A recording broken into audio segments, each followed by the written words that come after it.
Et salut à tous, c'est Cornelius et on se retrouve aujourd'hui pour une nouvelle vidéo. Alors aujourd'hui on va parler de mes nouvelles acquisitions du mois de novembre. Alors comme le mois précédent j'ai pas acheté énormément de livres parce que déjà il y a Noël qui approche et que si j'achète trop de livres clairement je vais me faire buter par mes proches parce qu'ils ne savent plus quoi m'offrir. Et puis aussi j'ai encore pas mal de livres à lire dans ma palle et il faut vraiment que je la fasse diminuer avant de me lancer dans des nouvelles lectures. Alors ce mois-ci il y avait quand même un livre qu'il fallait absolument que j'achète et que j'ai acheté le jour de sa sortie et je l'attendais depuis un petit moment. Je vous en avais déjà parlé un petit peu et il s'agit de La Belle Sauvage de Philippe Pullman.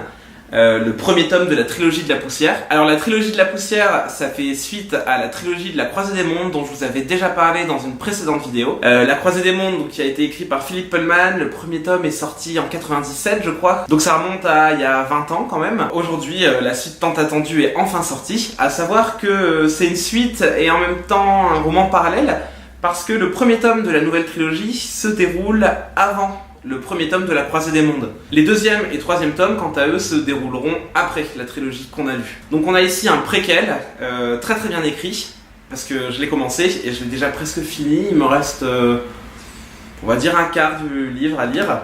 Je le dévore, il est vraiment top. Déjà, c'est un énorme plaisir de retrouver l'univers de Philippe Pullman, de retrouver les démons, les alésiomètres, la poussière, enfin... C'est vraiment des mots qui m'avaient manqué et c'est vrai que quand on commence le livre et qu'on les retrouve, on se dit « Ah putain, ça y est, ça reprend, c'est trop bien ». Dans ce livre-là, on va suivre les aventures de Malcolm, qui est le fils de deux aubergistes, donc qui tiennent l'auberge de la Truite, pas très loin de Londres. Et donc lui, il est très curieux, il aide les bonnes sœurs au prieuré qui est près de chez lui, il adore lire, et il a aussi un canoë qui s'appelle La Belle Sauvage, dont il prend extrêmement soin. Et un jour, au prieuré près de chez lui, où il aide souvent les bonnes sœurs, elles vont accueillir un bébé, du nom de Lyra. Donc Lyra qui est l'héroïne des 3 tomes de la Croisée des mondes. Et je peux pas trop vous en dire plus, mais en gros on va, durant ce tome en fait, on va suivre les aventures de Malcolm.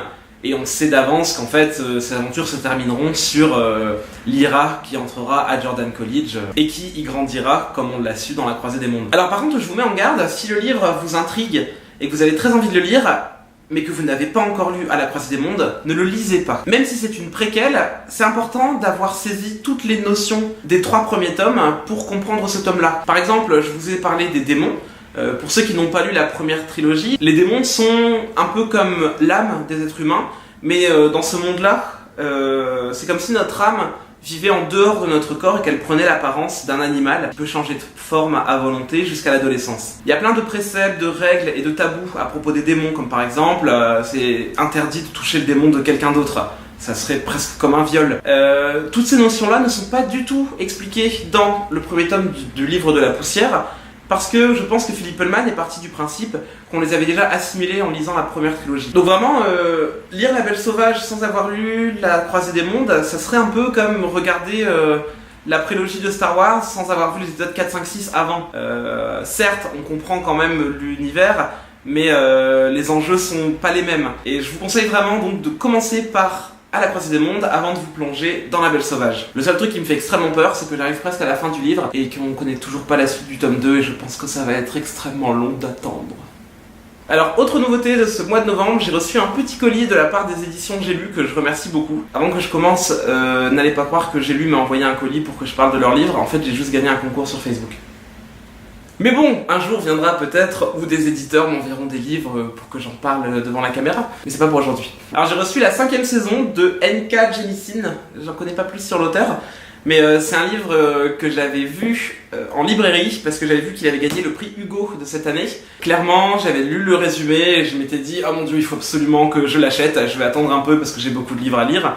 Mais ce livre, je veux l'acheter. Et il n'y a pas très longtemps, J'ai lu a fait un petit concours sur leur page Facebook où il fallait juste liker la publication pour espérer gagner le livre.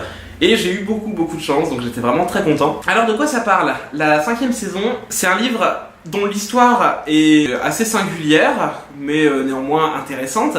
Mais c'est surtout la façon dont c'est écrit qui m'a interpellé, et ça je vous en parlais un petit peu plus tard. En fait, la 5e saison se passe dans un monde en pleine apocalypse. La météo se déchaîne, la pollution fait que les gens meurent, il y a des tremblements de terre, c'est vraiment la fin de la civilisation telle qu'on la connaît. Et parallèlement à ça, des êtres humains ont commencé à développer des capacités, des pouvoirs en fait, qui leur permettent de contrôler les éléments.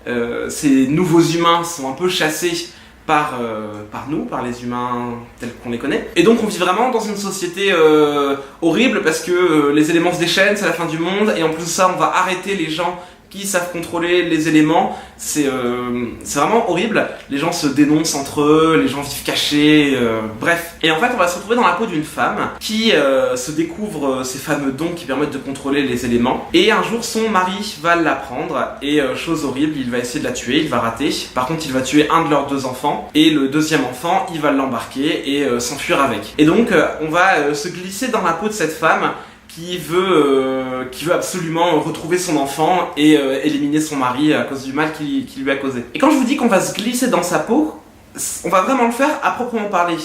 Parce que en fait, le livre est entièrement écrit à la 2e personne du singulier. Je trouve que ça a l'air vraiment hyper intéressant, c'est hyper intriguant. J'ai jamais lu un livre écrit à la 2e personne. Et je pense que ça doit faire beaucoup du charme de ce livre. En tout cas, j'ai vraiment trop hâte de le lire et de vous dire ce que j'en ai pensé. C'est ma prochaine lecture une fois que j'aurai terminé La Belle Sauvage. Et donc j'espère pouvoir vous en reparler très bientôt. Et 3e acquisition de ce mois de novembre, il s'agit de la trilogie Endgame de James Frey. Alors vous allez me dire que j'abuse aussi, mais je les ai gagnés aussi. Je les ai gagnés une fois encore sur la page J'ai lu. En vrai, je sais pas du tout ce qui s'est passé ce jour-là. Je suis allé sur la page Facebook de J'ai lu, j'ai liké pour jouer au concours pour gagner la 5e saison. Et j'ai vu un 2e concours pour Endgame et je me suis dit oh bah allez, bah tant qu'on y est, je vais jouer aussi, et j'ai liké. Et en fait j'ai gagné les 2 concours. Alors est-ce que c'est une erreur de la part de J'ai lu? Je ne sais pas.